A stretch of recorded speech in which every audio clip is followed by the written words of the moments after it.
Hi, welcome to Sharada's corner. ఈరోజు అస్సలు బియ్యం వాడకుండా దోశ పిండి ఎలా తయారు చేసుకోవాలో చూద్దాం. నేనైతే అండుకొర్రలు తీసుకుంటున్నా. 3 గ్లాసుల అండుకొర్రలకి 1 గ్లాస్ పొట్టు మినపప్పు తీసుకుంటున్నా. మీరు కావాలంటే మినపగుండ్లు కూడా తీసుకోవచ్చు. మేమైతే ఇలా మిల్లెట్స్తోనే టిఫిన్స్ చేస్తాం. నేను పొద్దున నానబెడుతున్నా, సాయంత్రం టిఫిన్ కోసం మార్నింగ్ నానబెట్టేస్తున్నాను. మినిమం 6 అవర్స్ నానబెట్టుకోవాలి, అప్పుడే మంచిగా వస్తుంది పిండి.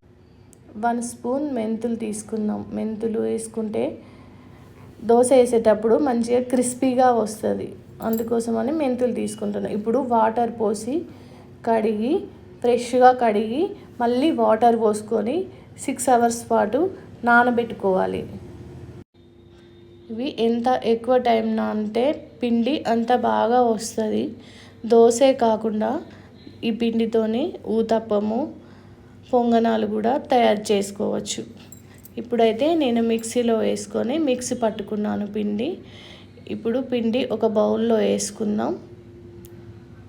బౌల్లోకి ట్రాన్స్ఫర్ చేసుకొని ఇప్పుడు 1/2 టీ స్పూన్ సాల్ట్ వేసుకొని కొన్ని వాటర్ వేసుకొని కలుపుకుందాం. చూడండి, ఇలా కలుపుకొని ఇప్పుడైతే స్టవ్ ఆన్ చేసి ప్యాన్ పెట్టుకుందాం.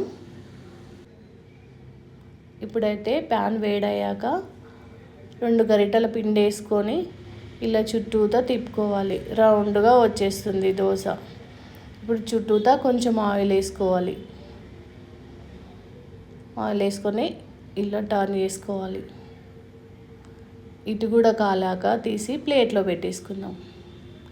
ఇప్పుడు చూడండి, 2 దోశలు రెడీ అయిపోయాయి. కరివేపాకు పొడి,